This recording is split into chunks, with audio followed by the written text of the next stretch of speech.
ഹരേ കൃഷ്ണ. ശ്രീമദ് രാമായണ സത്രത്തിലേക്ക് എല്ലാ ഭക്തജനങ്ങൾക്കും സ്വാഗതം. എൻ്റെ വിനീതമായ നമസ്കാരം. നമ്മൾ ശ്രീരാമചന്ദ്രമൂർത്തിയുടെ അതിപാവനമായിട്ടുള്ള രാമായണം ചർച്ച ചെയ്തുകൊണ്ടിരിക്കുകയാണ്. കർക്കിടകത്തിൻ്റെ മാസത്തിൽ രാവിലെയും ഉച്ചയ്ക്കും വൈകുന്നേരം നമ്മൾ വാൽമീകി രാമായണം വിശദമായിട്ട് നമ്മൾ ചർച്ച ചെയ്തുകൊണ്ട്, അത് ചുമ്മാ ഉള്ള ചർച്ചയല്ല, അത് നമ്മുടെ ജീവിതത്തിൽ പ്രാക്ടിക്കലി എങ്ങനെ ആചരിക്കാം എന്നതിനെക്കുറിച്ചാണ് നമ്മൾ ചർച്ച ചെയ്യുന്നത്. അങ്ങനെയാണല്ലോ നമ്മുടെ പൊതുവെ ഒരു രീതി, അല്ലേ? ഭഗവത്ഗീതയാണെങ്കിലും ഭാഗവതമാണെങ്കിലും അതിൽ നിന്നും നമ്മൾ എന്ത് പഠിക്കുന്നു, അത് എന്ത് നമ്മൾ ആചരിക്കുന്നു, അതാണ് ഏറ്റവും ഇമ്പോർട്ടൻറ്റ്.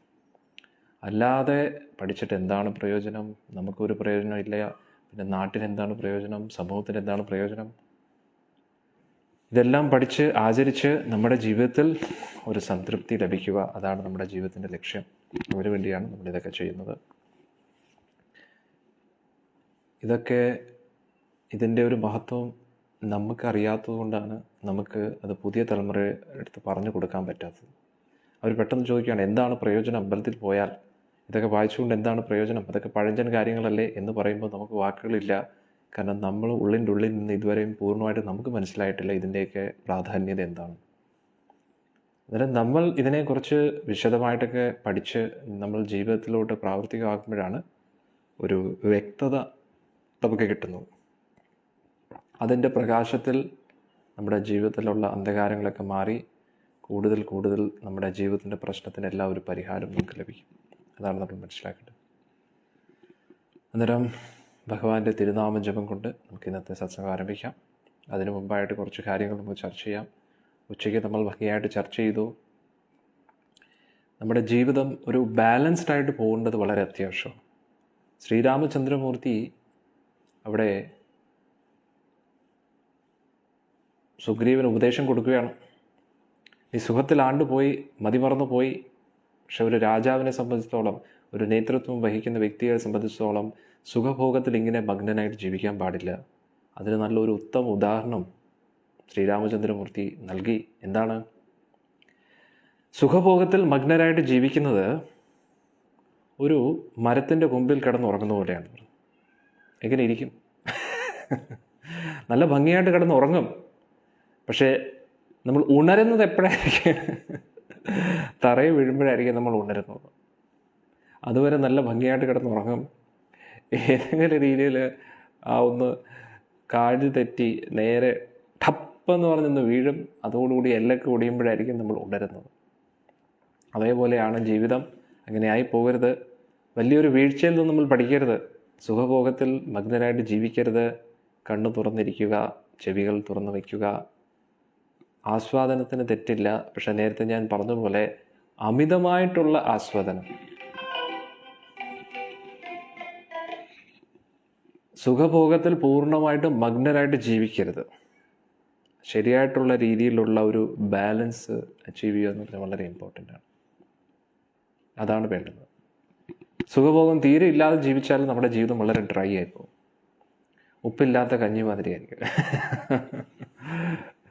ഉപ്പില്ലാത്ത കഞ്ഞി, അല്ലേ? എന്താ പറയുന്നത്, മധുരം ഇല്ലാത്ത പായസം മാതിരിയായിപ്പോകും നമ്മുടെ ജീവിതം. അതുകൊണ്ട് കുറച്ച് രസങ്ങളൊക്കെ ആകാം. നമ്മളെപ്പോലുള്ള സ്വാമിമാർക്ക് കുറച്ച് ജീവിതം ഡ്രൈ ആയാലും കുഴപ്പമില്ല. കാരണം ആ ഡ്രൈയിൽ ഒരു ആസ്വാദനം നമുക്കുണ്ട്, അല്ലേ? പക്ഷെ നിങ്ങളുടെയൊക്കെ ജീവിതം കുറച്ച് ബാലൻസ്ഡ് ആയിരിക്കണം. കുറച്ചൊക്കെ രസം, തമാശ അതൊക്കെ വേണം. അതുകൊണ്ടാണ് നമ്മൾ സ്വാമിമാരും ജോക്സൊക്കെ പറയുന്നത്, അല്ലേ? തത്വം പറഞ്ഞു കഴിഞ്ഞാൽ നിങ്ങളും ഓടും, അല്ലേ? തുടങ്ങി ഉപദേശം, വീട്ടിൽ ഉപദേശം, ഓഫീസിൽ ഉപദേശം, ഭാര്യയുടെ ഉപദേശം, ഭർത്താവിൻ്റെ ഉപദേശം, കുട്ടികളുടെ ഉപദേശം, അച്ഛനമ്മമാരുടെ ഉപദേശം കേട്ട് മടുത്തു ജീവിതം എന്ന് നമ്മൾ വിചാരിക്കും, അല്ലേ? ഇതിൽ നിന്നൊരു മോചനമാണ് നമ്മൾ ആഗ്രഹിക്കുന്നത്. ആരെങ്കിലും നമ്മൾ പറയുന്നത് കേൾക്കാൻ വേണ്ടിയാണ് ആഗ്രഹിക്കുന്നത്. എല്ലാവർക്കും ഉപദേശം കൊടുക്കാൻ താല്പര്യമുണ്ട്, ഉപദേശം കേൾക്കാൻ തീരെ താല്പര്യമില്ല. അതുകൊണ്ട് നമ്മുടെ ജീവിതത്തിൽ കുറച്ച് എൻ്റർടൈൻമെൻ്റൊക്കെ വരുന്നത് നല്ലതാണ്. അതുകൊണ്ടാണ് നമ്മൾ സ്വാമിമാരും കുറച്ച് കഴിയുന്നിടത്തോളം നമുക്കത്ര എൻ്റർടൈൻമെൻ്റ് ഒന്നും എൻ്റർടൈൻമെൻറ്റ് കൊടുക്കാനൊന്നും അറിയത്തില്ല. നമ്മളെ പറ്റുന്ന രീതിയിൽ ഭഗവാൻ അനുഗ്രഹിച്ച ബുദ്ധി അനുസരിച്ച്, ഭഗവാൻ നൽകിയ ബുദ്ധി ഉപയോഗിച്ചുകൊണ്ട് മാക്സിമം നമ്മൾ പരിശ്രമിക്കുന്നുണ്ട്. അന്നേരം നമ്മളൊരു ജോക്കറാവുന്നതിൽ നമുക്ക് സന്തോഷമേ ഉള്ളൂ. പ്രത്യേകിച്ച് ഗുരുവായൂരപ്പൻ്റെ ഒരു ജോക്കറായിട്ടിരിക്കാൻ എനിക്ക് എപ്പോഴും സന്തോഷമാണ്. നമ്മൾ പറയുന്നതിൽ നിങ്ങൾക്ക് എന്തെങ്കിലും ഒരു ആനന്ദം ലഭിക്കുന്നുണ്ടെങ്കിൽ ആ ഒരു ആനന്ദത്തിലൂടെ നിങ്ങൾക്ക് കുറച്ച് സന്തോഷ നിമിഷങ്ങൾ തരാൻ പറ്റിക്കഴിഞ്ഞാൽ എൻ്റെ ജീവിതം ധന്യമായി. കാരണം നിങ്ങളെല്ലാവരും ഗുരുവായൂരപ്പ ഭക്തരാണ്. അതുകൊണ്ടാണല്ലോ നിങ്ങൾ ഈ ഹരേ കൃഷ്ണ ഗുരുവായൂർ പേജ് റെഗുലർലി ക്ലാസ്സൊക്കെ കേൾക്കുന്നത്. കാരണം ഗുരുവായൂർ എന്ന് പറയുമ്പോൾ ഒരു ബ്രാൻഡാണ് അല്ലേ. ഗുരുവായൂരപ്പനെ പോലെ ഈ പ്രപഞ്ചത്തിൽ ആരുണ്ട് അല്ലേ. ഇതിൽ നമുക്കൊന്ന് യോഗീന്ദ്രാണോ ഒന്ന് കേൾക്കാം അല്ലേ. ഗുരുവായൂർ തിരുസന്നിധിയിലൊന്ന് പോയിട്ട് ഇപ്പം ഉടനെ ഓടി വരാം. ഇപ്പം നമ്മൾ രണ്ടുപേരും ഒരേ ബോട്ടിലാണ് സെയിൽ ചെയ്യുന്നത് കേട്ടോ. എന്താണെന്നറിയാം, നേരത്തെ ഞാൻ ഗുരുവായൂരിലായിരുന്നു, ഇപ്പം ഗുരുവായൂരിൽ നിന്ന് ദൂരെയാണ്. അന്നേരം നിങ്ങൾക്ക് നിങ്ങളുടെ വിഷമം എനിക്കും മനസ്സിലാവും, എൻ്റെ വിഷമം നിങ്ങൾക്കും മനസ്സിലാവും. അന്നേരം നമ്മളെല്ലാവരും ഗുരുവായൂരപ്പനെ വിരഹത്തിൽ പ്രേമിച്ചുകൊണ്ടിരിക്കുകയാണ് അല്ലേ. അതുകൊണ്ട് നമ്മൾ രണ്ടുപേരുടെയും ദുഃഖം നമുക്ക് മാത്രമേ മനസ്സിലാവൂ. അതുകൊണ്ട് നേരത്തെ അങ്ങനെ അല്ലായിരുന്നു. ഞാൻ ഒരുപാട് സന്തോഷത്തിലായിരുന്നു. ഗുരുവായൂർ തിരുസന്നിധിയിൽ എപ്പോഴും ഗുരുവായൂരപ്പനെ കണ്ടുകൊണ്ടിരിക്കുമായിരുന്നു. അന്നേരം ഇപ്പോൾ എല്ലാ ദിവസവും കാണാൻ പറ്റത്തില്ല. അന്നേരം എൻ്റെ വിഷമം നിങ്ങൾക്ക് മനസ്സിലാവും, നിങ്ങളുടെ വിഷമം എനിക്കും മനസ്സിലാവും. അതുകൊണ്ട് നമുക്ക് എല്ലാവർക്കും ചിലപ്പോൾ നിങ്ങളുടെ വിഷമം മാറ്റാൻ വേണ്ടിയായിരിക്കും അല്ലേ, നിങ്ങളുടെ വിഷമം മനസ്സിലാക്കി തരാൻ വേണ്ടിയായിരിക്കും എൻ്റെയും ഭഗവാൻ ഇങ്ങോട്ടാക്കിയത് വൃന്ദാവനത്തിലേക്ക് അല്ലേ. ഇത് നമുക്ക് നോക്കാം. ഇനി നമുക്ക് യോഗീന്ദ്രാണം വെച്ച് ഇന്നത്തെ സത്സംഗം തുടങ്ങാം.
കൃഷ്ണ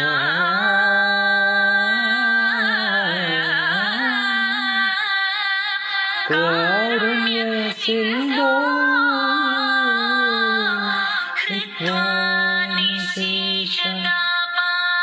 പ്രതിശതു പരമാനന്ദ സന്തോഹ ലക്ഷ്മീ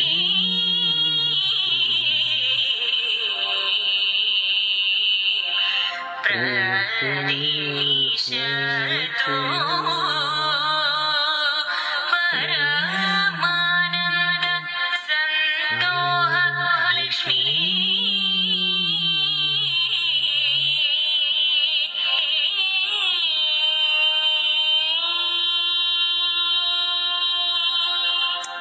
എന്താ ഒരു എഫക്റ്റ് അല്ലേ.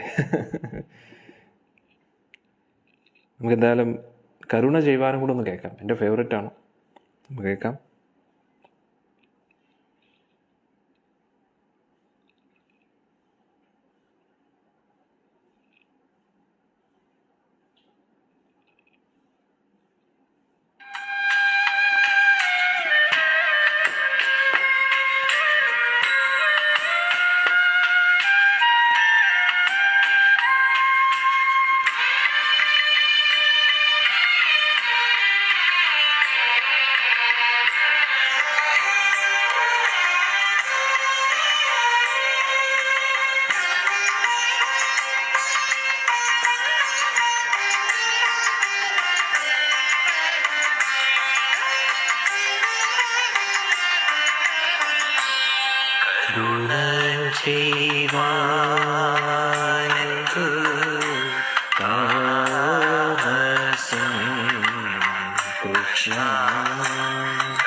എന്താ ഒരു വരികളല്ലേ.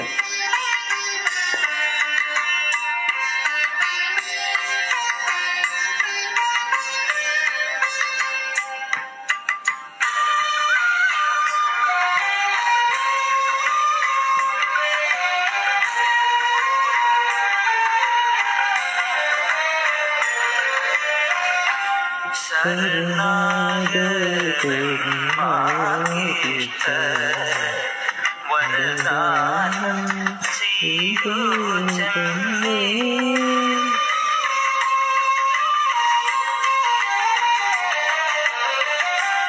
ശരണാഗതന്മാർക്കിഷ്ട വരദാനം ചെയ്തു ജന്മേ.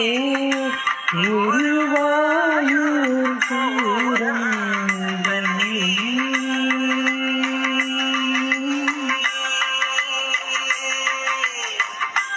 ഗുരുവായൂർ പൂരം വന്നേ. മരുമാക്കില ദുരിതകര ഭഗവൻ കരുണ ചെയ്വാനെന്തു താമസം കൃഷ്ണ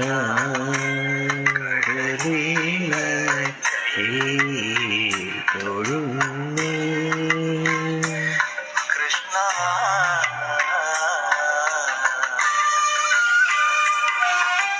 കേട്ടില്ലോ അല്ലേ? ഇതൊക്കെയാണ് നമ്മുടെ ജീവിതം. വിശ്രമവേളകൾ ആനന്ദകരമാക്കുക. ഭഗവാന്റെ ഭക്തിരസത്തിൽ മഗ്നരായി ജീവിക്കുക. ഇതിൽ പരം ആനന്ദം എവിടെയാണുള്ളത് അല്ലേ? ഇനി നമുക്ക്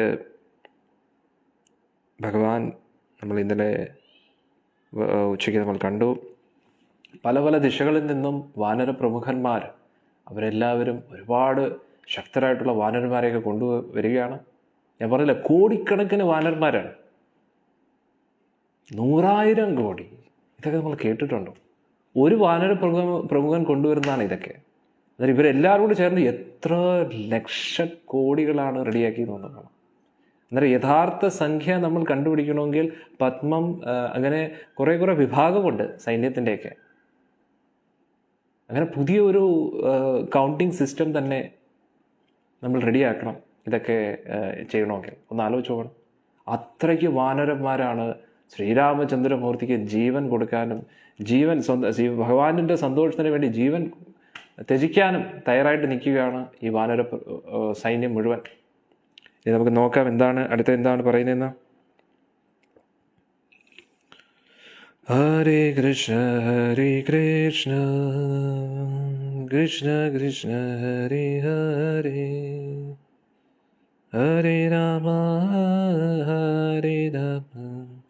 രാമ രാമ ഹരേ ഹരേ.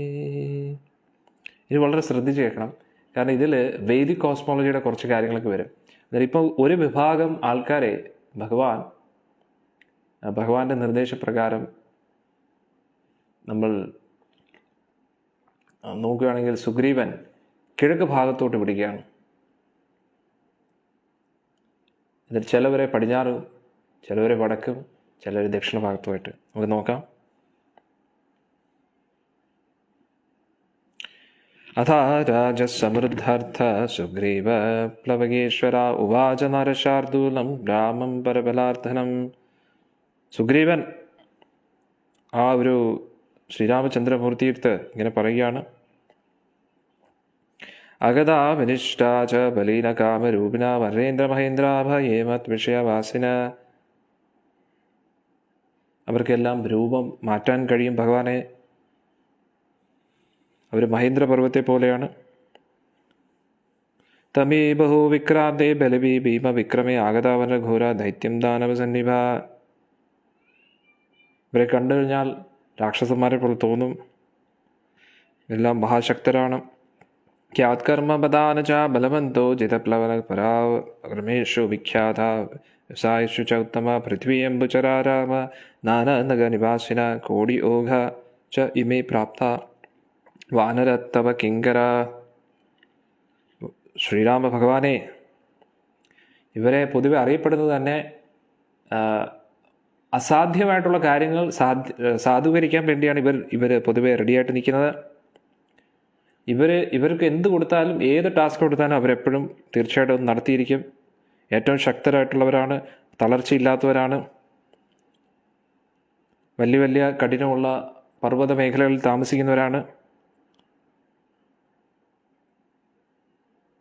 ഇവരെല്ലാം ലക്ഷക്കണക്കിനാണ്, കോടിക്കണക്കിനാണ് അങ്ങയുടെ മുമ്പിൽ സേവനത്തിനായിട്ട് നിൽക്കുന്ന ശ്രീരാമചന്ദ്രമൂർത്തി എന്ന് പറഞ്ഞു.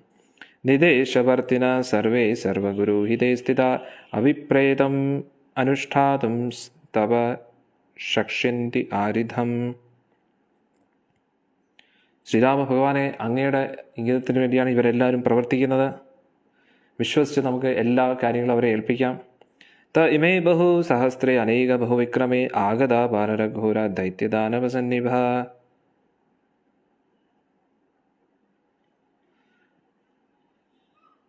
ഇവർ വലിയ വലിയ അസുരന്മാരെയൊക്കെ വളരെ നിഷ്പ്രയാസം തകർക്കും. യത് മന്യസേ നരവ്യാഗ്ര പ്രാപ്തകാലം തഥാ ഉച്യതാം തഥാ സൈന്യം ത്വദ്വശയുക്തം ആജ്ഞാഭിയുക്തം അർഹസി. അങ്ങ് ഈ ഇപ്പോഴത്തെ സ്ഥിതി അനുസരിച്ച് എന്താണോ അങ്ങേക്ക് ഇവർക്ക് വേണ്ടി കൊടുക്കാനുള്ള നിർദ്ദേശം അങ്ങ് കൊടുക്കോളൂ എന്ന് പറഞ്ഞു. കാമമേഷാമിതം കാര്യം നിരിതം മമ തത്വത തഥാപി തു യത്യുക്തം ആജ്ഞാപിതം അർഹസി.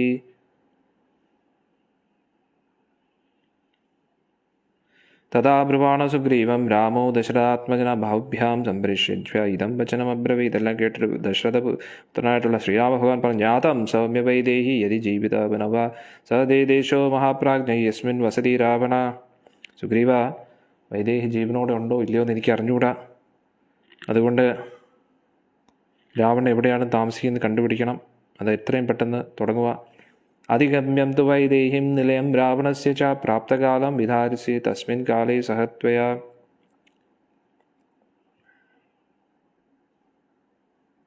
വൈദേഹി എവിടെ ഉണ്ട് എന്നറിഞ്ഞതിന് ശേഷമേ നമുക്ക് അടുത്ത ഒരു ആക്ഷൻ തീരുമാനിക്കാൻ പറ്റും. അഹം അസ്മിൻ പ്രഭു കാര്യേ നരേന്ദ്രനാ ലക്ഷ്മണ ത്വം അസ്യ ഹേതുകാര്യസ്യ പ്രഭു പ്ലവകേശ്വര. അന്നേരം എനിക്ക് ഈ അന്വേഷണത്തിൽ എന്താണ് ചെയ്യേണ്ടതെന്ന് അറിയത്തില്ല, ലക്ഷ്മണൻ പറ്റത്തില്ല. പക്ഷേ നീ തീർച്ചയായിട്ടും വാനര, നിന്നെക്കൊണ്ട് പറ്റും. അതുകൊണ്ട് നീ ആ ഒരു സീതാദേവിയെ അന്വേഷിക്കാൻ മിഷൻ തുടങ്ങുമെന്ന് പറഞ്ഞു. Mission impossible. ത്വം ഏവ അജ്ഞാപയ വിഭോ മമ കാര്യവിനിശ്ചയം ത്വം ഹി വജനാസി യത് കാര്യം മമ വീരന്. ഒന്ന് ആലോചിച്ചോണം, കോടിക്കണക്കിന് വാനരന്മാരാണ് സീതാദേവി അന്വേഷിച്ച് പോകുന്നത്. പക്ഷേ ആ മിഷൻ കംപ്ലീറ്റ് ചെയ്തത് ഒരേ ഒരാൾ. ഹനുമാൻ സ്വാമി കീ ജയ്, ബജ്രംഗ് ബലി ഹനുമാൻ സ്വാമി കീ ജയ്. അദ്ദേഹം ഒരേ ഒരു വാനരൻ. കോടിക്കണക്കിന് വാനരന്മാരുണ്ട്, പക്ഷെ അതിൽ നിന്ന് ആ ടാസ്ക് അച്ചീവ് ചെയ്തത് നമ്മുടെ ഹനുമാൻ സ്വാമിയാണ്. അതാണ് നമ്മൾ മനസ്സിലാക്കേണ്ടത്. കോടിക്കണക്കിന് വാനരന്മാർ, മഹാശക്തരായിട്ടുള്ള വാനരന്മാരാണ്, പക്ഷെ ആ മിഷൻ അച്ചീവ് ചെയ്തത് നമ്മുടെ ഹനുമാൻ സ്വാമിയാണ്. ഹനുമാൻ സ്വാമിക്ക് നമ്മുടെ എല്ലാവരുടെയും വലിയൊരു സല്യൂട്ട്.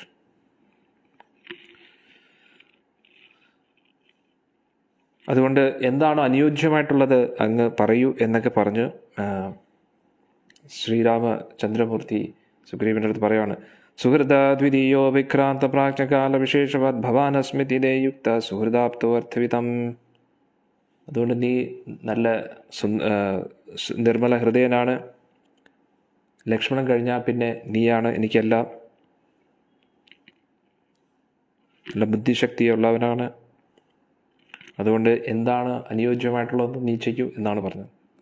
ഏവമുക്ത്വാ തു സുഗ്രീവോ വിനതം നാമയൂഥപം അബ്രവീത് രാമസന്നിധ്യൈ ലക്ഷ്മണസ്യ ജതീന ശൈലാഭ്യം മേഘനിർദാഷം ഊർജിതം പ്ലവകേശ്വരം എന്നാണ് പറയുന്നത്. സുഗ്രീവൻ ശ്രീരാമചന്ദ്രമൂർത്തി നിൽക്കുമ്പോൾ തന്നെ ലക്ഷ്മണനും കണ്ടുകൊണ്ടിരിക്കുമ്പോൾ ആ വാനരന്മാരോടൊക്കെ വിനതനോട് പറയുകയാണ്. ആ ഒരു വാനര വിഭാഗത്തിൻ്റെ നേതാവായിട്ടുള്ള ലീഡറായിട്ടുള്ളത് പറഞ്ഞു, പർവ്വത്തെ പോലെയാണ് നിൽക്കുന്നത്, സംസാരിക്കുമ്പോൾ ഇടിവെട്ടുന്ന പോലെയാണ് തോന്നുന്നത്. സോമസൂര്യനിഭൈസാർദ്ധം വാനരൈ വാനരോത്തമൻ ദേശകാലേ നയുക്ത വിജ്ഞകാര്യ വിനശ്രയേ വൃതശരസഹസ്രേണ വാനരാണം തരസ്വിനം അഭിഗച്ഛ ദിശം പൂർവം സശൈലവനകാനനാം. വിനിത, വാനരശ്രേഷ്ഠ, നീ പൊതുവെ സമയം സാഹചര്യം അനുസരിച്ച് എന്താ ചെയ്യേണ്ടതെന്ന് അറിയാം നിനക്ക്. അതുകൊണ്ട് നീ വാനരന്മാരെയും കൊണ്ട് ഉടൻ തന്നെ ഇറങ്ങിക്കോളൂ. 1,00,000 ശക്തരായിട്ടുള്ള വാനരന്മാരെയും കൂട്ടി നീ ഇറങ്ങിക്കോളൂ. പൂർവ്വ ദിശയിലേക്ക് നീ പോകാൻ പറഞ്ഞു, കിഴക്ക് ഭാഗത്തായിട്ട്. എല്ലാ കാടുകളും എല്ലാം വിശദമായിട്ട് അന്വേഷിക്കണമെന്ന് പറഞ്ഞു. തത്ര സീതാം ച വൈദേഹിം നിലയം രാവണസ്യ ച മാർഗധ്വം ഗിരിദുർഗേഷു വനേഷു ച നദീഷു ച. ഓരോ സ്ഥലം പോലും ബാക്കി വയ്ക്കരുത്. വനങ്ങളും ഇതെല്ലാം എല്ലാം വിശദമായിട്ട് അന്വേഷിച്ചു. നദീം ഭാഗീരഥീം രമ്യാം സരയൂം കൗശികീം തഥാ കൗരതീം യമുനാം രമ്യാം യാമുനം ച മഹാഗിരം സരസ്വതീം ച സിന്ധും ച ഷോണം മണിനിവാതകം മഹീം കാലഹിം ചൈവ ശൈലകാന. ഇനി സുഗ്രീവൻ്റെ വിവരണങ്ങൾ കേൾക്കണം, വളരെ മനോഹരമാണ്.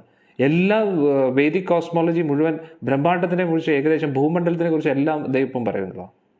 അന്നേരത്തേക്ക് ശ്രീരാമചന്ദ്ര പൊതുവേ ശ്രീരാമചന്ദ്രമൂർത്തിക്ക് ട്രാവലിംഗ് ഭയങ്കര ഇഷ്ടമാണ്. അതാണ് നമ്മൾ നോക്കിക്കഴിഞ്ഞാൽ വിശ്വാമിത്ര മുനിയെടുത്തും പലപ്പോഴും ചോദിക്കും, ഇത് കൊള്ളാം, ഇതെന്താണ്, ഇവിടുത്തെ കഥ എന്താണ്, അല്ലേ, ഇവിടെ എന്താണ്, ഈ ആശ്രമം കൊള്ളാമല്ലോ, ഇത് നല്ല ഭംഗിയായിട്ടിരിപ്പുണ്ട്, അല്ലേ. പൊതുവേ ഭഗവാൻ കൊച്ചു പ്രായത്തിലാണ് ഇറങ്ങുന്നത്, അല്ലേ. അന്നേരം ഭഗവാൻ ഈ സ്ഥലങ്ങളൊക്കെ കാണുമ്പോൾ ഭയങ്കര അത്ഭുതമാണ്. അന്നേരം ഭഗവാൻ ട്രാവലിംഗ് ഭയങ്കര ഇഷ്ടമാണ്. അന്നേരം അതേപോലെ ഈ ഭഗവാൻ ആ ലീലയിൽ മഗ്നനായിട്ട്, ഭഗവാൻ ലീലയുടെ ഭാഗമായിട്ട് ഇപ്പോൾ സുഗ്രീവനോട് കുറച്ച് കഴിയുമ്പോൾ ചോദിക്കും, ഇത്രയും സ്ഥലങ്ങൾ സുഗ്രീവൻ നിനക്ക് എങ്ങനെ അറിയാമെന്ന് പറയുമ്പോഴത്തേക്ക് പറഞ്ഞാൽ, അത് ആരായാലും അറിഞ്ഞു പോകും ഭഗവാനെ, ആ രീതിയിലാണ് ബാലി എന്നെ ഓട്ടിച്ചത്. ഓടി ഓടി ഇനി ഓടാൻ വേറെ സ്ഥലമൊന്നുമില്ല, അതുകൊണ്ട് ലോകത്തിലുള്ള എല്ലാ കാര്യങ്ങളും എനിക്കറിയാം. നദീം ഭാഗീരഥീം രമ്യാം സരയൂം കൗശികം തഥാ കാലന്തീം യമുനാം രമ്യാം യാമുനം ച മഹാഗിരം സരസ്വതീം ച സിന്ധും ച ഷോണം മണിനിഭംതകം മഹീം കാലമഹീം ചൈവ ശൈലകാനനശോഭിതാം ബ്രഹ്മമാലാൻ വിദേഹാൻ ച മാലവാൻ കാശികൗശലാൻ മഹതാം ച മഹാഗ്രാസൻ പുണ്ട്രാൻ അംഗം തഥൈവ ഭൂമിം ച കൗശികാരണ്യം ഭൂമിം ച രസതാകരം. സ്ഥലങ്ങളുടെ പേരാണ് പറയുന്നത്, നോക്കണേ. ഇവിടെ പറയുന്നു, ഭാഗീരഥിയെ കാണും, ഗംഗാദേവിയുടെ വേറൊരു പേരാണ് ഭാഗീരഥി, ഗംഗയെ കാണും. പിന്നെ സരയൂ നദിയെ കാണും, അതിനുശേഷം കൗശികി നദി, അതിനുശേഷം യമുനാ നദി നോക്കണേ, യമുനാ നദി, കാളിന്ദ പർവ്വതം, സരസ്വതി നദി, സിന്ധു, അതിനുശേഷം ഒരുപാട് ഭയങ്കര രത്നങ്ങൾ പതിച്ച ഷോന എന്നുള്ളൊരു നദി, അതിനുശേഷം മഹി നദി, കാലമഹി, ഇതൊക്കെ ഉപരിലോകങ്ങളിലുള്ള നദികളാണ്, ഒന്ന് ആലോചിച്ച് നോക്കണം. വലിയ വലിയ പർവ്വതങ്ങളും അതൊക്കെ. അതിനുശേഷം ബ്രഹ്മമാല എൻ്റെ രാജ്യം, വിദേഹ രാജ്യം, മാൽവ, കാശി, കോസല രാജ്യം, മഗധ രാജ്യം, അത് വീണ്ടും നമ്മൾ ഭൂമണ്ഡലത്തിലുള്ള ബാക്കിയുള്ള രാജ്യങ്ങളൊക്കെ. അതിനുശേഷം പുണ്ട്ര, അംഗ, അങ്ങനെയുള്ള കോശകാര എന്നുള്ള ഈ സ്ഥലങ്ങളൊക്കെ കാണും. അന്നേരം ചിലത് ഉപരിലോകങ്ങളിലുള്ളതും, ചിലത് ഇപ്പോൾ സരസ്വതി നദി എന്ന് പറഞ്ഞാൽ നമുക്ക് ഇവിടെ കാണാൻ പറ്റത്തില്ല, അതൊക്കെ ഉപരിലോകത്തിലുള്ളതാണ്. അത് ഇവിടെ ഉണ്ട്, പക്ഷേ അത് ഗുഹ്യമായിട്ട് ഒഴുകുന്ന നദിയാണ്. അടുത്ത നമുക്ക് നോക്കാം. സർവം ച തദ്വിചേതവ്യം മാർഗ യദ്വി തത്തത് രാമസ്യ ദൈതാ മാര്യാം സീതാം ദശരഥ സ്നുഷാം. അന്നേരം ഇവിടെ സീതാദേവി എല്ലാം നിങ്ങളിവിടെ പോയി അന്വേഷിക്കുക. സമുദ്രം അപകാടം ച പർവ്വതാൻ പതനാനി ച മന്ദരസ്യ ച ഏകോടിം സംശ്രിത കേചിതാലയ കർണപ്രഭാരാണ തൈവ യത് തഥാ ച അഭി ഓഷ്ടകർണക ഘോരലോഹമുഖ ചൈവ ജവന ച ഏകപാദക അക്ഷയ ബലവന്തം ച തഥൈവ പുരുഷാദക കിരാതതീക്ഷ്ണചൂടാ ച ഹേമാഭാ പ്രിയദർശന അവവീരാശന ചാവി കിരാതദ്വീപവാസിന അന്തർജലചരാ ഘോര നരവ്യാഘ്ര ഇതി സ്മൃത ഏതേഷാം ആശ്രയ സർവേ വിജയ കാനനോഗസ ഗിരിവിര്യേ ച ഗമ്യന്തെ പ്ലവേന ച. വാനരന്മാരെ, ആ പർവ്വതങ്ങളൊക്കെ നിങ്ങൾ അന്വേഷിക്കുക, എല്ലാവിധ നഗരങ്ങളും അന്വേഷിക്കുക, വളരെ ഇമ്പോർട്ടൻ്റ് ആണ്. മന്ദാരപർവ്വതം അന്വേഷിക്കുക. അതിനുശേഷം മന്ദാരപർവ്വതം ഭൂമണ്ഡലത്തിനപ്പുറത്താണ്, ഇത് മനസ്സിലാക്കുക. അതിനുശേഷം പല രീതിയിലുള്ള അത്ഭുതകരങ്ങളായിട്ടുള്ള കാഴ്ചകളൊക്കെ നോക്കുക. പല വിചിത്രമായിട്ടുള്ള ആൾക്കാരെയൊക്കെ നിങ്ങൾക്ക് കാണാൻ പറ്റും. ചിലവർക്ക് ചെവിയില്ല, ചിലവർക്ക് ചുണ്ടുകളില്ല. അതിനുശേഷം ചിലവർക്കാണെങ്കിൽ ഇരുമ്പിൻ്റെ ആ ഒരു അത്രയും ശക്തമായിട്ടുള്ള മുഖങ്ങളായിരിക്കാം. അതുകൊണ്ട് ചിലവർക്ക് ഒറ്റക്കാലായിരിക്കും. ഇവരെക്കുറിച്ചൊക്കെ നമ്മൾ ഇതൊക്കെ രാമായണത്തിലാണ് പറയുന്നത്. ഒന്ന് ആലോചിച്ചു. ചിലർ മനുഷ്യരെ ഭുജിക്കുന്നവരാണ്, ചിലവർക്ക് സ്വർണ്ണ നിറമുള്ളവരാണ്, ചിലവർക്ക് വളരെ ശക്തമായിട്ടുള്ള ശരീരമുണ്ട്, ചിലവർക്കാണെങ്കിൽ വെള്ളത്തിനടി ജീവിക്കുന്നവരാണ്, ചിലവർ മത്സ്യത്തെ കഴിക്കുന്നവരാണ്, ചിലവർക്ക് പുലിയെ പോലെ ഇരിക്കും, ചിലവർ പകുതി മനുഷ്യനും പകുതി പുലിയായിട്ടുള്ള ആൾക്കാരുണ്ട്, ചിലവർ മത്സ്യകന്യകയെ കുറിച്ചും പറയുന്നത്. ഇവരെയൊക്കെ സുഗ്രീവൻ കണ്ടിരിക്കുന്നു. ആ രീതിയിലാണ് ഓട്ടിച്ചത്, ഓടിത്തള്ളി എന്നുള്ളത്. കാരണം എന്താണെന്ന് വെച്ചാൽ ബാലി ഒന്ന് ജമ്പ് ചെയ്യുമ്പോഴത്തേക്ക് അടുത്ത സമുദ്രത്തെ കിട്ടും. അന്നേരത്തേക്ക് അവിടുന്ന് വീണ്ടും ഓടണം. അന്നേരത്തേക്ക് അടുത്ത സമുദ്രം ഇതേ എത്തുന്നതിന് മുമ്പേ ആള് മുന്നിൽ വന്നേക്കും. അങ്ങനെ ഫുൾ ഒരു റിലേ മാതിരി ഇങ്ങനെ ഓടിക്കൊണ്ടിരിക്കുകയായിരുന്നു. മാരത്തോൺ മാതിരി ഇങ്ങനെ ഓടി സുഗ്രീവൻ നല്ല ഓട്ടത്തിന് ഗോൾഡ് മെഡൽ നേടിയെടുത്താണ്. അങ്ങനെ നിങ്ങൾ പോയി നിങ്ങൾ ജംബൂ ദ്വീപത്തിലെത്തുമ്പോഴത്തേക്ക് ജംബൂ ദ്വീപത്തിലാണ് ഇത് ഇരിക്കുന്നത്. അന്നേരം അങ്ങനെ ജംബൂ ദ്വീപത്തിൽ വസിക്കുന്ന പല ആൾക്കാരെയും കാണും, ഭാരതവർഷത്തെ കാണും. ആൻഡ് അതും കഴിഞ്ഞിട്ട് പോകണം. ഭാരതവർഷവും കഴിഞ്ഞിട്ടുള്ളൂ. അന്നേരം ഇത് നടക്കുന്ന ഭാരതവർഷത്തിലാണോ? അതാണ് നമ്മുടെ ചോദ്യം. കണ്ടോ, ജംബൂ ദ്വീപത്തിലുള്ള ഒരു സ്ഥലവും വിട്ടുപോകരുത്. ആ ഭാരതവർഷം മുഴുവൻ അന്വേഷിക്കണം. ആ ഭാരതവർഷം എന്നാണ് പറയുന്നത്, ഒന്ന് ആലോചിച്ച് നോക്കണം. അതിനുശേഷം ഭാരതവർഷം കഴിഞ്ഞിട്ട് നിങ്ങൾ താണ്ടി പോകണം. മനസ്സിലായോ വല്ലതും? എന്നിട്ട് എവിടെയാണ് ഇത് നടക്കുന്നത്? രാമായണ കഥ എവിടെയാണ് നടക്കുന്നത്? ഞാൻ ചോദിച്ചു പോവുകയാണ് നിങ്ങളോട്. ഇതുകൊണ്ടാണ് പറയുന്നത് വേദിക് കോസ്മോളജി ക്ലാസ് അറ്റൻഡ് ചെയ്യണം. അന്നേരം നമ്മൾ ഉദ്ദേശിക്കുന്ന പോലെയല്ല പല കാര്യങ്ങളുമൊക്കെ നമ്മുടെ കൽപ്പനകൾക്ക് അപ്പുറത്താണ്. അല്ലെങ്കിൽ കോടിക്കണക്കിന് വാനരന്മാർക്ക് നമ്മുടെ ഇപ്പോൾ കാണുന്ന ഇന്ത്യയിൽ നിൽക്കാൻ പറ്റുമോ? നമ്മൾ കറക്റ്റായിട്ട് പ്ലോട്ട് ചെയ്യും, ഇതാണ് ഇത് നടന്ന സ്ഥലം, അതാണ് ഇത് നടന്ന സ്ഥലം. അന്നേരം ഒറിജിനൽ സ്ഥലത്തിൻ്റെ പ്രതിബിംബങ്ങളാണ് ഇതൊക്കെ. നോക്കണം, അതാണ് നമ്മൾ മനസ്സിലാക്കേണ്ടത്. എന്നിട്ട് നമ്മൾ വിചാരിക്കുന്ന പോലെയല്ല. അന്നേരം ഇതൊക്കെ നമ്മൾ കാണുമ്പോൾ നമ്മൾ പലപ്പോഴും വിചാരിക്കും, എന്തോ പറയുന്നത്, ഈ ഇത്രയും കോടിക്കണക്കിന്, പൊതുവെ യുക്തിവാദികൾ എന്ന് പറഞ്ഞ യുക്തമില്ലാത്ത ആൾക്കാർ എപ്പോഴും പറയുന്നത് എന്താണ്? അവരെല്ലാവരും പറയുന്നത് ഇതെന്തോന്നു ഇങ്ങനെ ഇത്രയും കോടി ആൾക്കാർ എങ്ങനെയാണ് ഈ ഇന്ത്യയിൽ നിൽക്കുന്നത്? അവരെപ്പോഴും പൊട്ടക്കിണറ്റി കിടക്കുന്ന തവളയെ പോലെയാണ് ചിന്തിക്കുന്നത്. പക്ഷേ ശ്രീരാമചന്ദ്രമൂർത്തി ആരാണ്? വാനരന്മാരെന്ന് പറഞ്ഞാൽ ആരാണ്? ഈ ജംബൂ ദ്വീപം ഭൂമണ്ഡലം എന്ന് പറഞ്ഞാൽ എന്താണ്? നമ്മൾ നമ്മുടെ സെൻറ്റിൻ്റെ കണക്കാണ് പറയുന്നത്, അവരാണെങ്കിൽ യോജന കണക്കാണ് പറയുന്നത്. ഒരു യോജന എന്ന് പറഞ്ഞാൽ 12 കിലോമീറ്റർ. ഇന്നത്തെ 12 കിലോമീറ്റർ അല്ല, അന്നത്തെ 12 കിലോമീറ്റർ. ഒന്ന് ആലോചിച്ചോ. ഇന്നത്തെ യോജനയല്ല അന്നത്തെ യോജന, ഒരുപാട് വ്യത്യാസമുണ്ട്. അന്നേരം നമ്മൾ വിചാരിക്കുന്ന പോലെ അല്ല ഈ രാമായണം, വമ്പൻ സംഭവമാണ്. അതുകൊണ്ടാണ് അന്നേരം രാമായണം നമ്മൾ ചർച്ച ചെയ്യുമ്പോൾ ഇന്ന് നമ്മൾ താമസിക്കുന്ന ലോകത്തെക്കുറിച്ച് ചിന്തിക്കാതിരിക്കുന്നതാണ് നല്ലത്. ഭ്രാന്ത് പിടിക്കും. കാരണം ഇന്നത്തെ ലോകമായിട്ട് ഒരു ബന്ധമില്ല എന്ന് വേണമെങ്കിൽ വിചാരിക്കാം. ഇന്നത്തെ ലോകം ഇല്ലെന്ന് വിചാരിക്കുക, നമ്മൾ അവരുള്ള ലോകത്തിലേക്ക് അങ്ങ് പോവുക, അതാണ് ഏറ്റവും ബെസ്റ്റ്. അല്ലെങ്കിൽ വട്ടുപിടിക്കും. അതിൽ പറയുന്ന കാര്യം അതേപോലെ അങ്ങ് സ്വീകരിക്കുക, അതേ ഉള്ളു വഴി. എന്തിനേറെ പറയുന്നു, നമുക്ക് കല്യാണ സൗഗന്ധിക പുഷ്പം തേടി ഭീമസേനൻ പോയപ്പോൾ ഹനുമാൻ സ്വാമിയുടെ ഒരു വാലിങ്ങനെ, അറിയാലോ, മുറിയെ നടുവ് ഇങ്ങനെ കിടക്കുകയായിരുന്നു.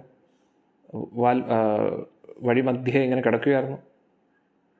അന്നേരം ഉടൻ തന്നെ ഭീമസേനൻ മാറ്റുന്നുണ്ടോ എന്ന് പറഞ്ഞ്, എന്താണ്? അല്ല, വാലൊന്ന് മാറ്റേ. നേരത്തെ പറഞ്ഞ് നിങ്ങൾക്ക് വേണമെങ്കിൽ മാറ്റിയോ, ഞാൻ വലിയ വൃദ്ധനാണ്, നമുക്കറിയാം എന്ന് പറഞ്ഞ് കൂടുതൽ ഷോ ഒന്നും കാണിക്കരുത്. എന്തോ നിങ്ങളുടെ ഉള്ളിൽ എന്തോ തന്ത്രം ഉണ്ടെന്ന് എനിക്കറിയാം, മര്യാദയ്ക്ക് വാല് മാറ്റണോ മനുഷ്യ എന്ന് പറഞ്ഞപ്പോഴത്തേക്ക് ഉടനെ പറഞ്ഞു, എന്നെക്കൊണ്ട് പറ്റുന്നത്, ഞാൻ വൃദ്ധനാണ്, അങ്ങനെ കൊണ്ട് മാറ്റാൻ പറ്റുമെങ്കിൽ മാറ്റിക്കോളൂ എന്ന് പറഞ്ഞപ്പോഴത്തേക്ക് ഉടൻ തന്നെ വിരൽ വെച്ച് പൊക്കാൻ നോക്കി, പൊങ്ങുന്നില്ല. 2 കൈ വെച്ച് പൊക്കാൻ നോക്കി, പൊങ്ങുന്നില്ല. ഗത വെച്ച് ഇങ്ങനെ പൊക്കി എന്നിട്ട് പറഞ്ഞിട്ട് ഇപ്പം എല്ലാം പൊട്ടിത്തെറിക്കുന്ന അവസ്ഥയിലെത്തി. ഒരു രക്ഷയില്ല, വേർത്തൊലിച്ചു പോയി. 10,000 ആനകളുടെയും ബലമുള്ള ഭീമസേനന് ഹനുമാൻ സ്വാമിയുടെ ഒരു വാല് പോലും പൊക്കാൻ പറ്റിയില്ല. ബജ്രംഗ് ബലി ഹനുമാൻ സ്വാമിക്ക് ജയ്. ഒരു വാല് പോലും പൊക്കാൻ പറ്റുന്നില്ല. നാണക്കേട്. 2 പേരും വായുപുത്രന്മാരാണെന്ന് ആലോചിച്ച് നോക്കണം. ഹനുമാൻ സ്വാമിയുടെ ഒരു വാല് പോലും പൊക്കാൻ ഭീമസേനന് പറ്റുന്നില്ല എന്ന് ആലോചിച്ചു. അന്നേരത്തേക്ക് മനസ്സിലായി മുന്നിലുള്ള ആള് നിസാരനല്ല, അല്ലേ? അന്നേരം തന്നെ ഉടൻ തന്നെ ഹനുമാൻ സ്വാമിയുടെ മുമ്പിൽ സാഷ്ടാംഗം വീണിട്ട് പറഞ്ഞ്, ആള് എന്തോ എൻ്റെ ജ്യേഷ്ഠനായിട്ടുള്ള ഹനുമാനാണെന്ന് തോന്നുന്നു. ഉടൻ തന്നെ കാലേ വീണു. അന്നേരത്തേക്ക് ഉടനെ ഹനുമാൻ സ്വാമി ദർശനം കൊടുക്കുകയാണ്. അന്നേരത്തേക്ക് കണ്ടപ്പോൾ അത്ഭുതപ്പെട്ടു പോയി. ആദ്യമായിട്ടാണ് ആളിനെ കാണുന്നത്. ഭീമൻ്റെ ഹീറോ ആണ് ഹനുമാൻ സ്വാമി, നമ്മുടെ ഹീറോ ആണ്. അന്നേരം ഹനുമാൻ സ്വാമി കണ്ടുടൻ തന്നെ ഭയങ്കര സന്തോഷമായി, ത്രില്ലടിച്ചു. അന്നേരം ആ വനവാസത്തിൻ്റെ വിഷമമൊക്കെ മാറി. അന്നേരത്തേക്ക് ഹനുമാൻ സ്വാമി എടുത്ത് പറഞ്ഞു, എനിക്ക് ഒരു മോഹമുണ്ട്, അങ്ങ് ലങ്കയിലേക്ക് ചാടിയ രൂപം ഒന്ന് കാണിച്ചു തരാം. അന്നേരം ഹനുമാൻ സ്വാമി ഇവനെ എങ്ങനെ കാണിക്കാനാണ്? അന്നത്തെ ലോകമാണ് ഇന്നത്തെ ലോകം അല്ലേ? അന്നേരത്തേക്ക് ഹനുമാൻ സ്വാമി പറയുവാണ്, അന്നത്തെ ആ രൂപം എടുക്കാൻ പറ്റത്തില്ല, കാരണം ആ രൂപം എടുത്ത് ഞാൻ ഭൂമി തകർന്നു പോകുന്നതാണ് പറയുന്നത്. അതുകൊണ്ട് ഇപ്പോഴത്തെ ഭൂമിക്ക് താങ്ങാൻ പറ്റുന്ന രൂപം ഞാൻ കാണിക്കാമെന്ന് പറഞ്ഞു. അങ്ങനെ ഹനുമാൻ സ്വാമിയെ രൂപം കണ്ടപ്പോഴത്തേക്ക് തന്നെ അമ്പോ എന്ന് ഭീമസേനൻ പറഞ്ഞു പോയി അറിയാതെ. അത്രയ്ക്ക് പവർഫുൾ രൂപമായിരുന്നു. എന്നിട്ട് ആ രൂപം കണ്ടിട്ട് രൂപം എടുത്തപ്പോൾ തന്നെ ഭൂമിയുടെ പല ഭാഗവും തകർന്നു, ഭൂമിക്ക് താങ്ങാൻ പറ്റാതെ ആ പർവ്വതത്തിൻ്റെ പല ഭാഗങ്ങളും തകർന്നു എന്നുള്ളതാണ്. നേരത്തേക്ക് ഭീമസേന ഇത് കണ്ടിട്ട് ഭയപ്പെട്ടിട്ട് പറഞ്ഞു, ഹനുമാൻ സ്വാമി അങ്ങയുടെ രൂപം കണ്ടിട്ട് എനിക്ക് ഭയങ്കര അത്ഭുതം തോന്നുന്നു. ഇത് കണ്ടിട്ട് എനിക്ക് തോന്നുന്നു രാവണൻ അങ്ങയുടെ ഒരു കൈക്ക് ഇല്ല, സത്യം പറഞ്ഞ ഒറ്റ അടിക്ക് തീർന്നേനെ. അതാണ് ഹനുമാൻ സ്വാമിയുടെ പവർ. ഒന്ന് ആലോചിച്ച് നോക്കൂ. എന്താണ് അദ്ദേഹത്തെക്കുറിച്ച് എത്ര പറഞ്ഞാലും കുറവാണ്. അങ്ങനെ ഇവിടെ സുഗ്രീവൻ പറയുന്നത് കേട്ടോ, ഭാരതവർഷം കഴിഞ്ഞിട്ട് അന്വേഷിക്കണമെന്ന്. ഭാരതവർഷം കഴിഞ്ഞ് ഇപ്പം പിന്നെ നമ്മൾ എവിടെയാണ് നിൽക്കുന്നത്? ഇപ്പം നിങ്ങളോട് ആരെങ്കിലും പറയുകയാണ്, നിങ്ങൾ ഇന്ത്യ കഴിഞ്ഞിട്ട് പോകണം കേട്ടോ, അല്ലെ ഇന്ത്യക്ക് അപ്പുറത്തും അന്വേഷിക്കണം എന്ന് പറഞ്ഞു. നമ്മൾ പിന്നെ ഇന്ത്യയിലല്ലേ? നിങ്ങൾ ഇങ്ങനെ പോകുമ്പോൾ നിങ്ങൾക്ക് ഇന്ത്യ കാണാൻ പറ്റും, എന്നിട്ട് ഇന്ത്യ കാണുമ്പോൾ ഇന്ത്യക്കും അപ്പുറത്ത് നിങ്ങൾ പോകണം. അതേപോലെയാണ് സുഗ്രീവൻ പറയുന്നത്. അതിൻ്റെ അർത്ഥം എന്താണ്? ഭാരതവർഷം നിങ്ങൾക്ക് കാണാൻ പറ്റും, ഭാരതവർഷം താണ്ടി പോകണം. അതിൻ്റെ അർത്ഥം ഇനിയും നമ്മൾ രാമായണം കുറേ ഇനിയും മനസ്സിലാക്കാനിരിക്കുന്നു എന്നാണ് നമുക്ക് മനസ്സിലാക്കേണ്ടത്. ഇതുവരെ നമുക്ക് രാമായണം ഒന്നും മനസ്സിലായില്ല എന്നാണ് നമുക്ക് ഇതുവരെ മനസ്സിലായത്. മനസ്സിലായോ? മനസ്സിലായില്ലല്ലേ? എനിക്കൊന്നും മനസ്സിലാവില്ല. അന്നേരം ഇവിടെ പറയുന്നു, ഈ പൂർവ്വ ദിശയിലേക്ക് ഇനിയും പോകണം. ആ വലിയ വലിയ പർവ്വതങ്ങളൊക്കെ താണ്ടി നിങ്ങൾ പോകണം. വേണമെങ്കിൽ വള്ളം ഉപയോഗിച്ചോളൂ. ഇതൊക്കെ സുഗ്രീവൻ ഏത് സ്ഥലത്തെക്കുറിച്ചാണ് പറയുന്നത് അദ്ദേഹത്തിനെ അറിയത്തുള്ളൂ. രാമായണത്തിലുള്ള കഥാപാത്രങ്ങൾക്ക് അറിയാം. വല്ലപ്പോഴുമൊക്കെ നമ്മൾ ഹനുമാൻ സ്വാമിയെ കാണുമെങ്കിൽ നമുക്ക് ചോദിക്കാം, ഇത് എവിടെയാണ് സ്ഥലം, ഒന്ന് കാണിച്ചു തരും. അന്നേരം നമ്മളിപ്പോൾ കാണുന്നതല്ല ലോകം. പൊതുവെ ഒരു പഴഞ്ചൊല്ലുണ്ട്, we are not seeing the world as it is, we are seeing the world as we are. ഈ ലോകത്തെ നമ്മൾ യഥാരൂപത്തിലല്ല നമ്മൾ കാണുന്നത്, നമ്മൾ എങ്ങനെയാണോ അതേപോലെയാണ് നമ്മൾ ഈ ലോകത്തെ കാണുന്നത്. ഈ ലോകം എങ്ങനെയാണോ അങ്ങനെയല്ല നമ്മൾ ഈ ലോകത്തെ കാണുന്നത്, നമ്മൾ എങ്ങനെയാണോ അതേപോലെയാണ് നമ്മൾ ഈ ലോകത്തെ കാണുന്നത്. മനസ്സിലായില്ലേ? നമ്മുടെ വീക്ഷണത്തിനനുസരിച്ചാണ് ഈ ലോകം. അന്നേരം അവരുടെ വീക്ഷണം എന്ന് പറഞ്ഞാൽ വളരെ ഹൈ ആണ്, മൾട്ടി ഡയമെൻഷണലാണ്. അന്നേരം അവർക്ക് പല കാര്യങ്ങളും കാണാൻ പറ്റും, നമുക്ക് കാണാനുള്ള യോഗ്യതയില്ല. അതുകൊണ്ട് നമ്മൾ പൊട്ടക്കിണറ്റി കിടക്കുന്ന തവളയെ പോലെ ഇതാണ് എല്ലാം എന്ന് പറഞ്ഞിരിക്കുകയാണ്. നമ്മൾ കുറച്ച് സെൻറ്റുകൾ കളിച്ചുകൊണ്ടിരിക്കുകയാണ്. സെൻറ്റുകൾ വിറ്റും എൻ്റെ കയ്യിൽ ഇത്രയും 2-3 സെൻറ്റ് സ്ഥലമുണ്ട് എൻ്റെ കയ്യിൽ. ഒന്ന് ആലോചിച്ചു, ആകെ ഉള്ളത് 3 സെൻറ്റാണ്. മഹാബലി ചക്രവർത്തിക്ക് ത്രിലോകങ്ങളും ഉണ്ടായിരുന്നു. അന്നേരം അതും ഇന്നത്തെ ത്രിലോകമല്ല, അന്നത്തെ ത്രിലോകം. ഒന്ന് ആലോചിച്ച് നോക്കുക. നമ്മൾ വിചാരിക്കുന്ന പോലെ ഒന്നുമല്ല കാര്യങ്ങൾ. ഇത് നമ്മുടെ കൽപ്പനകൾക്കും അപ്പുറത്താണ് ഈ കാര്യങ്ങളൊക്കെ. അതുകൊണ്ട് കേൾക്കുക, ആസ്വദിക്കുക, അത്രേ നമുക്ക് പറ്റൂ. നമസ്കരിക്കുക ഈ മഹത് വ്യക്തികളെയൊക്കെ. അന്നേരം ഇതും താണ്ടി നിങ്ങൾ പോകണം എന്നാണ് പറയുന്നത്. ഇനി അടുത്തത് നോക്കാം. സമുദ്രം അവഗാഢാഞ്ച പർവ്വതൻ പതദാനിച്ച മന്ദരസ്യ ചെയ്യേക്കൂട്ടി. ഈ സംസ്കൃതം പറയുമ്പോൾ ചിലപ്പോൾ നമുക്ക് പെട്ടെന്ന് മനസ്സിലാവത്തില്ല. അതൊന്നും കുഴപ്പമില്ല, കാരണം വാൽമീകി ഋഷിയുടെ വചനങ്ങളാണ്, സംസ്കൃത ശ്ലോകങ്ങളാണ്. അത് കേൾക്കുമ്പോൾ ആ ശബ്ദ തരംഗങ്ങൾ നമ്മുടെ ഹൃദയത്തിലുള്ള ഒരുപാട് മാലിന്യങ്ങളെ നശിപ്പിക്കും. അതുകൊണ്ട് തന്നെയാണ് മാക്സിമം ശ്ലോകങ്ങളും ഞാൻ ഉച്ചരിക്കാൻ ശ്രമിക്കുന്നത്. അന്നേരം ആ ശബ്ദങ്ങൾ കേൾക്കുമ്പോൾ എൻ്റെ നാവും പരിശുദ്ധമാവും, എൻ്റെ ഹൃദയവും പരിശുദ്ധമാവും. കേൾക്കുന്ന നിങ്ങൾക്കും ആ ഒരു പരിശുദ്ധി ലഭിക്കും എന്നുള്ളതാണ്. കാരണം ഡയറക്റ്റ്ലി വാൽമീകി ഋഷിയുടെ വചനങ്ങളാണ്. സത്യം പറഞ്ഞാൽ വേറെ ആരെയും കൊച്ചാക്കുന്നതൊന്നുമല്ല. നമ്മുടെ കിളിപ്പാട്ടിനെക്കാട്ടിയും കൂടുതൽ പ്രാധാന്യതയുണ്ട് വാൽമീകി ഋഷിയുടെ വചനങ്ങൾക്ക്. കാരണം സാക്ഷാൽ ബ്രഹ്മദേവൻ തന്നെ പറഞ്ഞു കൊടുത്തതാണ്, ഈ ബ്രഹ്മദേവനും നാരദ മഹർഷിയും പറഞ്ഞു കൊടുത്തതാണ് വാൽമീകി ഋഷിക്ക് രാമായണം. ഭഗവാന്റെ ഇംഗിതം അനുസരിച്ച് വന്ന വചനങ്ങളാണ്. അതുകൊണ്ട് അത് ഏറ്റവും പരിശുദ്ധമാണ്. മനസ്സിലാക്കിയിരിക്കണം. നമ്മുടെ എഴുത്തച്ഛൻ എന്ന് പറയുന്നത് അദ്ദേഹം സാധാരണ വ്യക്തിയല്ല. അദ്ദേഹം രാമായണവും മഹാഭാരതവും നേരിട്ട് കണ്ട ഒരു ഗന്ധർവനായിരുന്നു. ഇതിനെക്കുറിച്ച് ഒരു ആചാര്യനിൽ നിന്ന് ഞാൻ കേട്ടതാണ്. അന്നേരം അദ്ദേഹം പറയുന്ന ഒരു യജ്ഞാചാര്യനിൽ നിന്ന് കേട്ടതാണ്. ഭാഗവതമൊക്കെ നിരവധി കൊടുത്തുള്ള യജ്ഞാചാര്യൻ അദ്ദേഹം പറഞ്ഞത്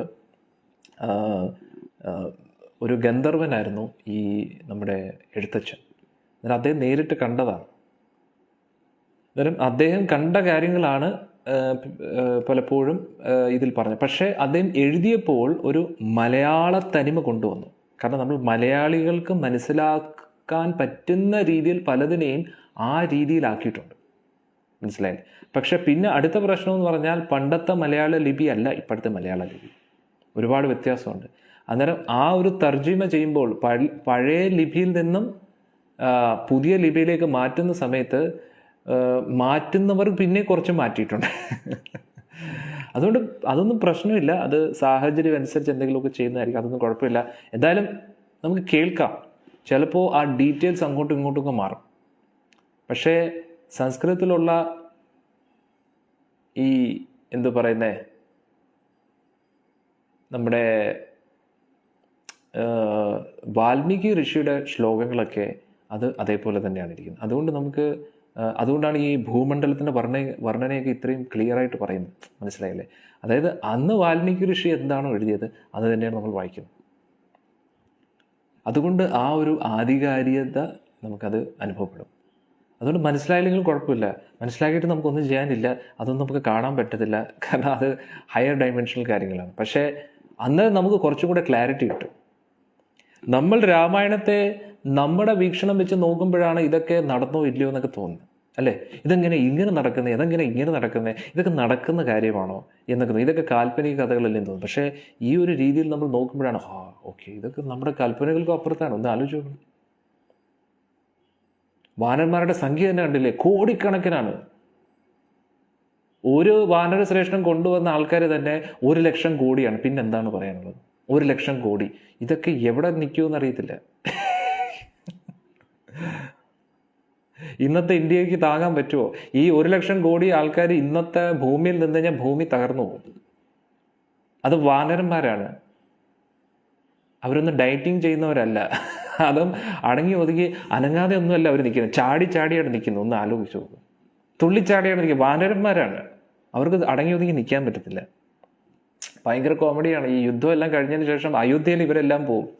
അയോധ്യയിൽ പോകുമ്പോൾ ലക്ഷ്മണസ്വാമി പണ്ട് നോക്കി അതേ നോട്ടം തന്നെ നോക്കും. ഇടയ്ക്കിടയ്ക്ക് ഇങ്ങനെ രൂക്ഷമായിട്ട് നോക്കും. എന്നിട്ട് പറയും, മര്യാദയ്ക്ക് അടങ്ങി ഒതുങ്ങി എന്നോണം. എന്നിട്ട് എല്ലാ വാനന്മാരും ഇങ്ങനെ അടങ്ങി. ഭയങ്കര കോമഡിയാണ്. അതേപോലെ തന്നെ വാനരന്മാർ ആ കിഷ്കിന്ധയിൽ അന്നേരം ഈ എന്തു പറയുന്നത് ഈ കിഷ്കിന്ധയിലുള്ള വാനരന്മാരെല്ലാം പേടിച്ചിരിക്കുകയാണ്. കാരണം ലക്ഷ്മണസ്വാമിയുടെ ഒരിക്കൽ രൂക്ഷമായിട്ടുള്ള നോട്ടം കണ്ടത്. അതോടുകൂടി എല്ലാവരും ഭയമാണ് ലക്ഷ്മണസ്വാമിയെ. മനസ്സിലായില്ലേ? അന്നേരം ആ സമയത്ത്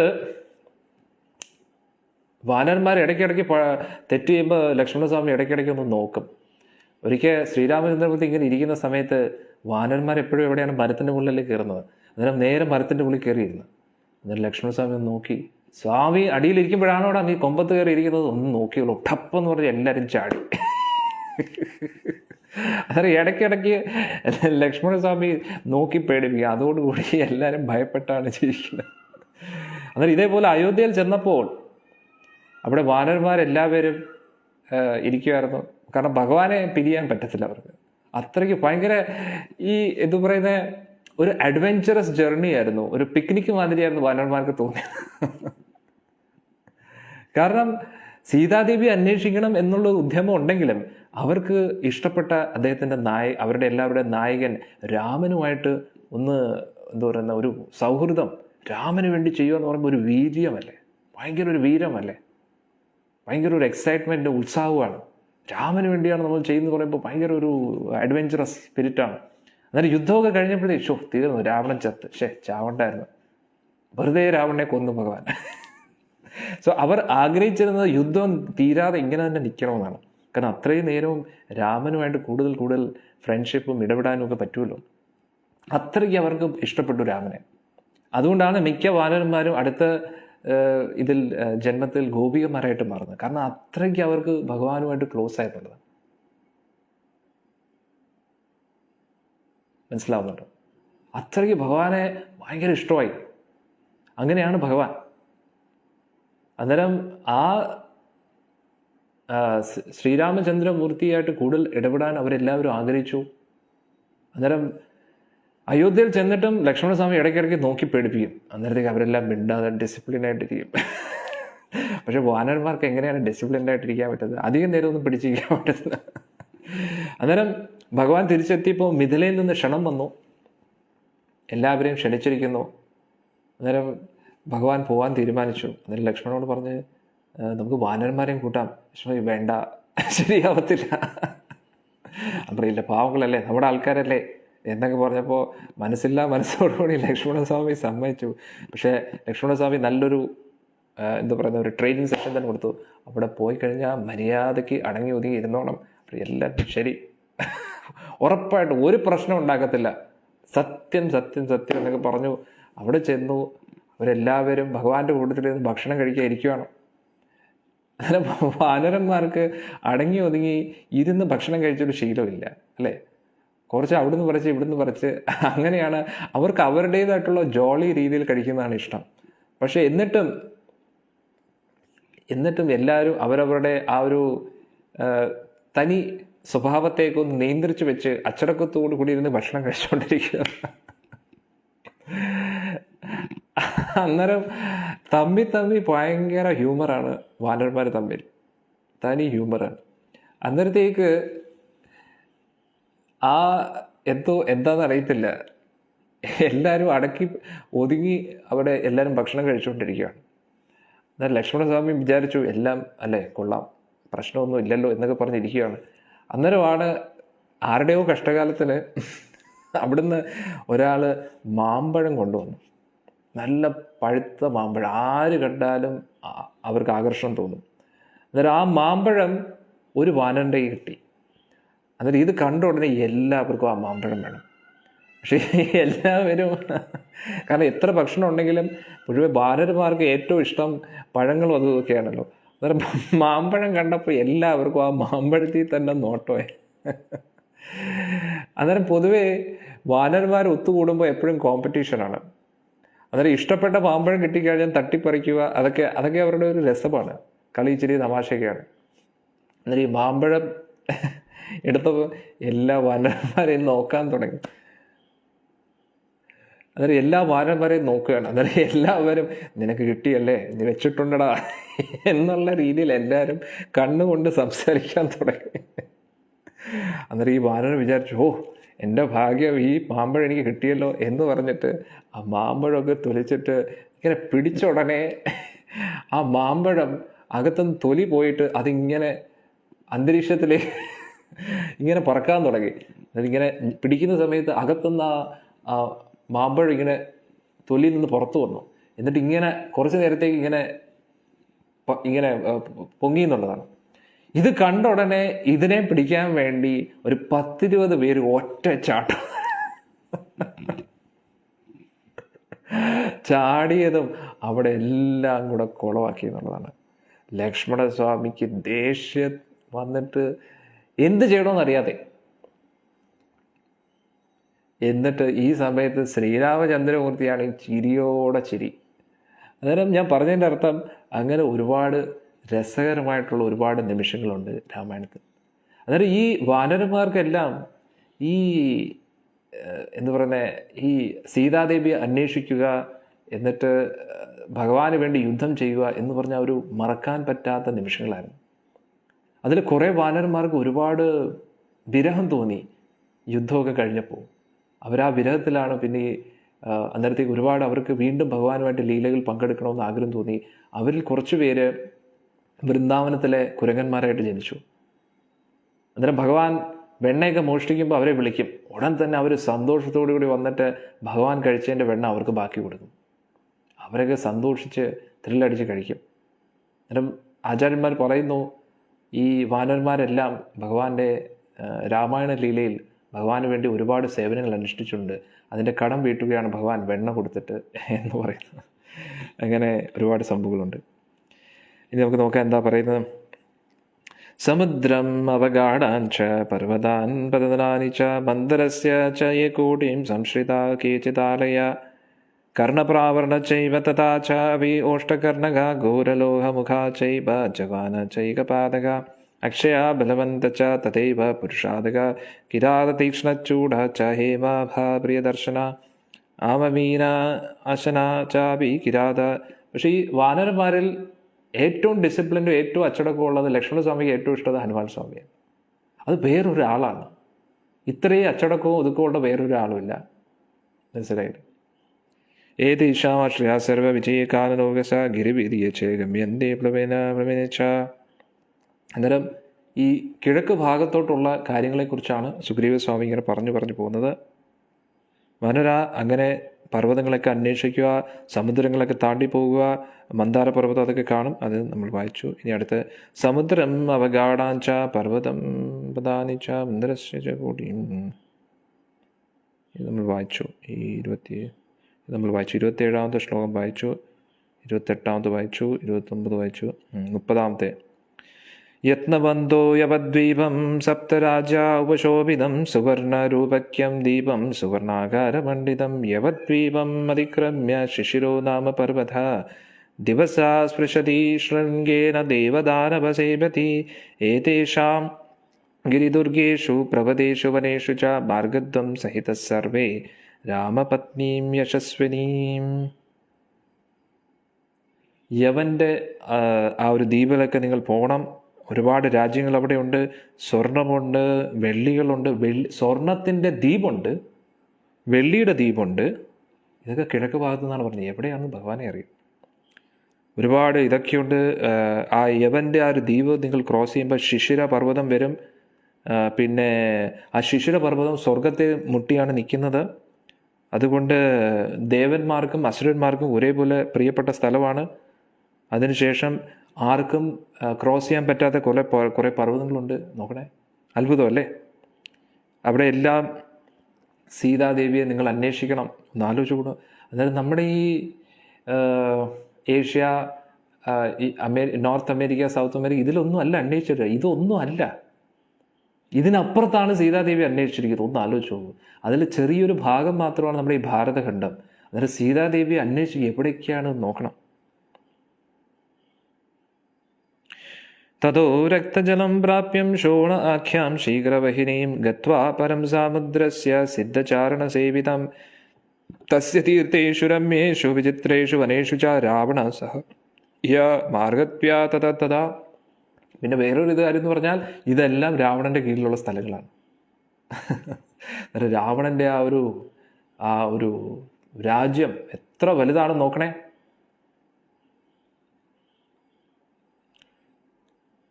ഇങ്ങനെ നിങ്ങൾ അപ്പുറത്ത് ആ ഒരു സമുദ്രത്തിൻ്റെ അപ്പുറത്തായിട്ട് പോകുമ്പോൾ ഷോണ എന്നൊരു നദി വരും. അത് വളരെ സുഗ്രീവൻ പറയുന്നത് നോക്കണം. ഇത് എന്തുകൊണ്ട് നമുക്ക് വിശ്വസിക്കാം? കാരണം കണ്ട ആളാണ് പറയുന്നത്. ഇവൻ ഭാഗവതത്തിൽ പോലും ഇത്രയും ക്ലിയർ ആയിട്ടുള്ള വിവരണങ്ങളില്ല. എന്തുകൊണ്ടെന്ന് വെച്ച് കഴിഞ്ഞാൽ ശുകദേവ് ഗോസ്വാമി പൂർണ്ണമായിട്ടും പറയുന്നില്ല. ശുകദേവ് ഗോസ്വാമി പറയും ഒരുപാട് കാര്യങ്ങളൊക്കെ ഉണ്ട്. അത് പല കാരണങ്ങളുണ്ട്. കാരണം പരീക്ഷത്തിന് അത്രയും പറഞ്ഞു കൊടുത്തിട്ട് കാര്യമൊന്നുമില്ല. പ്രധാനപ്പെട്ട കാര്യം പറഞ്ഞു. ഈ ഭൂമണ്ഡലത്തിനെ കുറിച്ചും ഈ വേദിക് കോസ്മോളജി ബ്രഹ്മാണ്ടത്തെക്കുറിച്ചും ഞാൻ എത്ര പറഞ്ഞാലും അത് ഒന്നും തീരത്തില്ല. മനസ്സിലായില്ലേ? അതുകൊണ്ട് ഒരു ചുരുക്കത്തിൽ ഞാൻ പറയാം എന്ന് പറഞ്ഞിട്ടാണ് ശുകദേവ് ഗോസ്വാമി. അത് തന്നെ വലിയൊരു സംഭവമാണ്. പക്ഷേ രാമായണത്തിൽ ഇത്രയും ക്ലിയറായിട്ട് ആൾ പറഞ്ഞു കൊടുക്കുവാണ്.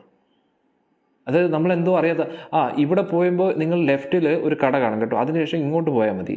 അതിനുശേഷം ഒരു റൈറ്റ് എടുത്തു കഴിഞ്ഞാൽ പിന്നെ നിങ്ങളൊരു ബിൽഡിംഗ് കാണും. ആ ബിൽഡിങ്ങിന് തൊട്ടടുത്ത്. അങ്ങനെയാണ് സുഗ്രീവൻ പറയുന്നത്. അതായത് നമ്മൾ എത്രയോ വർഷങ്ങളായിട്ട് പോയ സ്ഥലത്തെക്കുറിച്ചാണ് സുഗ്രീവൻ പറയുന്നത്. അത് വാൽമീകി ഋഷി അതേപോലെ ആരോ ഒരാൾ പറയുന്നത് കേട്ടിട്ട് എഴുതുന്ന പോലെയാണ് എഴുതുന്നത്. അല്ലാതെ വാൽമീകി ഋഷി സങ്കല്പിച്ച് എഴുതുന്നൊന്നും അല്ല, കാൽപ്പനികമായിട്ട് എഴുതുന്നതല്ല. അന്നേരം ഇതൊക്കെ ഉണ്ട്.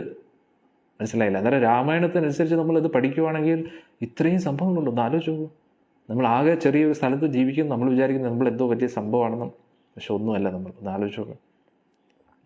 ഇങ്ങനെ ഷോന എന്നുള്ള നദി എത്തുന്നു. അവിടെ അത് മുഴുവൻ ചുവന്ന നിറത്തിലാണ്. അതിനുശേഷം സിദ്ധന്മാരും ചാരണന്മാരും അവിടെ ഇടയ്ക്ക് വരുന്ന സ്ഥലമാണ്. അവിടെയും വൈദികയെ അന്വേഷിക്കുക. അവിടെ ഒരുപാട് സുന്ദരമായിട്ടുള്ള പ്രദേശങ്ങളൊക്കെ ഉണ്ട്. അതിനുശേഷം ഒരുപാട് കാടുകളുണ്ട്. അതിനുശേഷം പ്ലാക്ഷ ദ്വീപ് നിങ്ങൾക്ക് കാണാൻ പറ്റും. കണ്ടില്ലേ? ഈ 7 ദ്വീപുകളിൽ ഒരു ദ്വീപാണ് പ്ലാക്ഷദ്വീപം.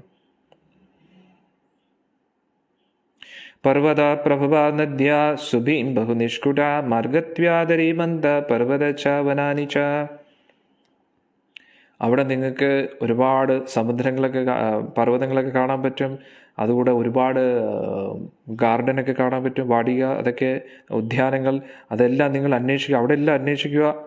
അതിനുശേഷം ഇക്ഷു എന്ന് പറയുന്ന ഒരു ദ്വീപിലേക്ക് നിങ്ങൾ പോകണമെന്ന് പറയുന്നു. തഥാ സമുദ്രദീപേന ച സുഭിമാനം ദൃഷ്ടുമർഹത ഊർമിമതം മഹാരൗദ്രം ക്രൗഷിതം മനിലം ഉദ്വിതം. അതിനുശേഷം നിങ്ങൾ പല രീതിയിലുള്ള സമുദ്രങ്ങളും താണ്ടി ഇക്ഷു സമുദ്രം കഴിഞ്ഞതിന് ശേഷം ഉപ്പ് സമുദ്രം എത്തും.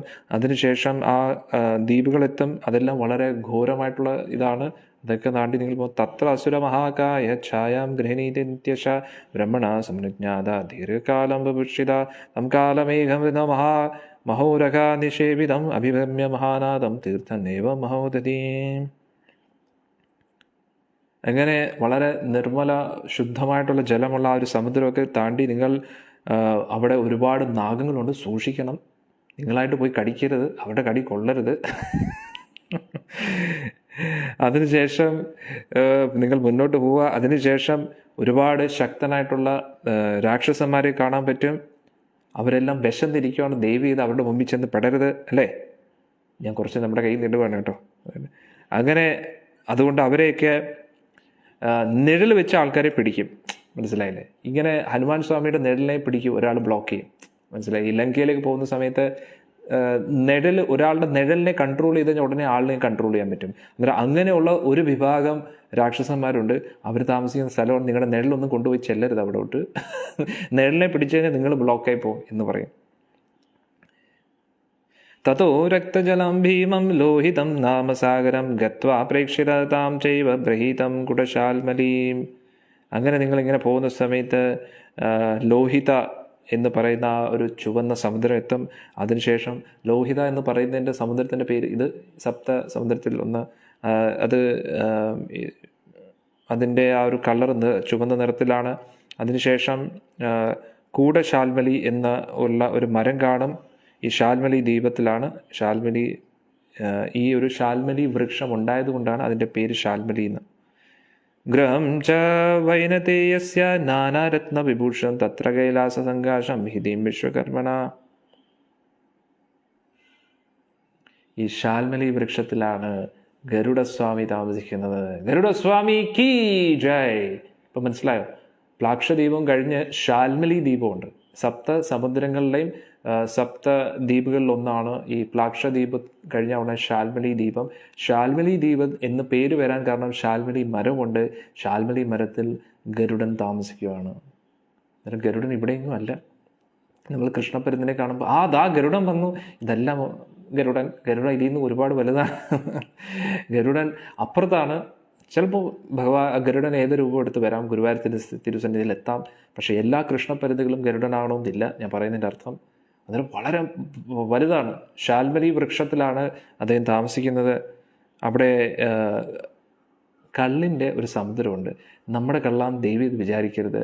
ലിക്കറിൻ്റെ സമുദ്രമാണ്. പക്ഷേ അത് ഇവിടുത്തെ ലിക്കറല്ല, അത് ഭയങ്കര പവർഫുൾ ലിക്കറാണ്. അതായത് അത് കുടിച്ചു കഴിഞ്ഞാൽ കരളൊന്നും കത്തിപ്പോകത്തില്ല, കരളൊക്കെ കൂടുതൽ ശക്തമാവും. അത്രയ്ക്ക് സ്വയംഭൻ സാധനമാണ്. അന്നേരം അവിടെ ഷാൽമലി ദ്വീപത്തിൽ വിനതൻ്റെ മകനായിട്ടുള്ള ഗരുഡസ്വാമി താമസിക്കുന്നു. അവിടെ ഒരുപാട് രത്നങ്ങൾ പതിച്ച പർവ്വതമാണ്. അതുകൊണ്ട് അത് വളരെ ഭംഗിയാണ്. കണ്ടു കഴിഞ്ഞാൽ കൈലാസം പോലെ ഇരിക്കും.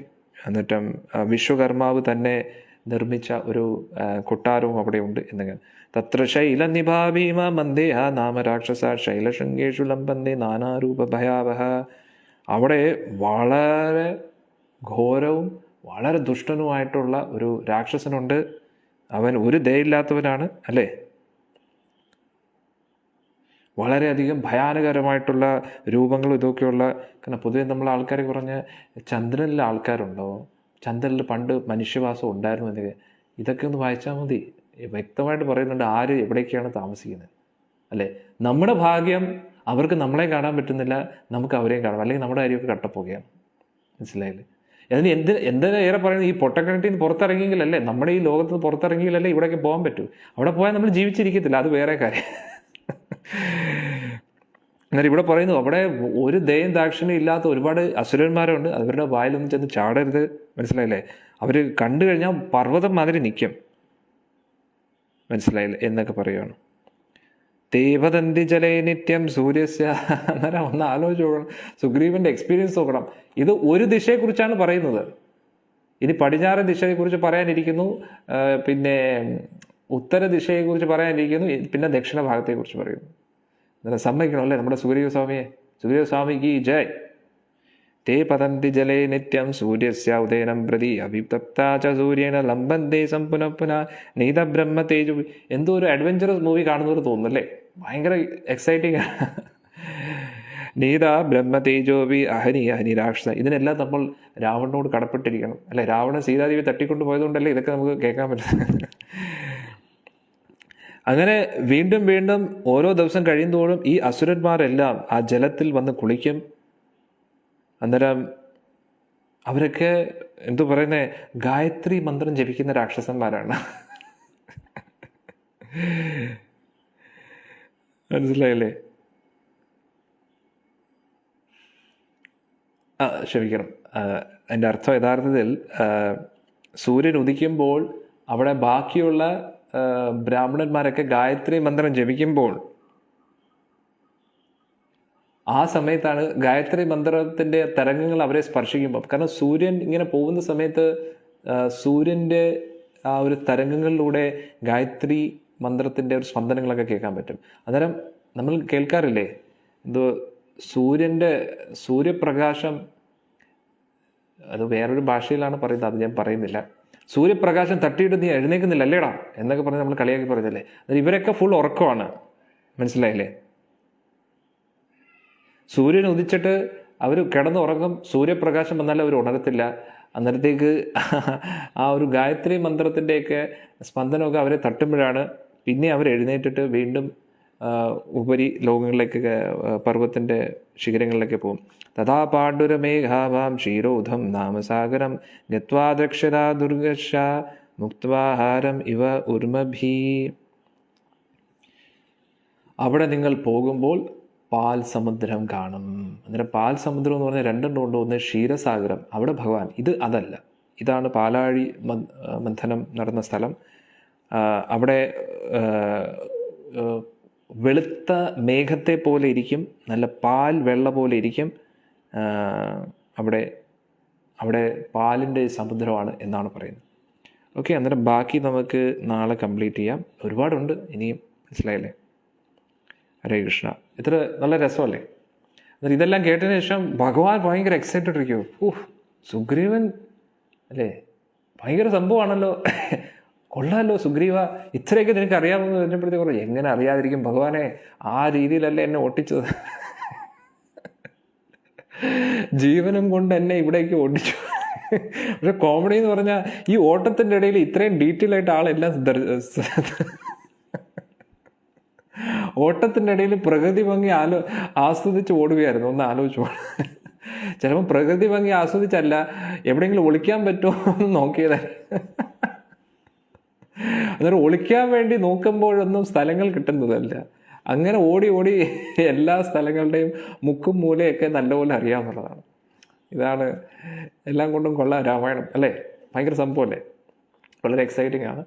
അന്നേരം ഇനി നമുക്ക് നാളെ രാവിലെ ബാക്കിയുള്ള സുഗ്രീവൻ്റെ വിവരണം നമുക്ക് കേൾക്കാം. എന്തോന്ന് എല്ലാ ഭക്തജനങ്ങൾക്കും ശ്രീരാമചന്ദ്രമൂർത്തിയുടെ അനുഗ്രഹം ലഭിക്കട്ടെ.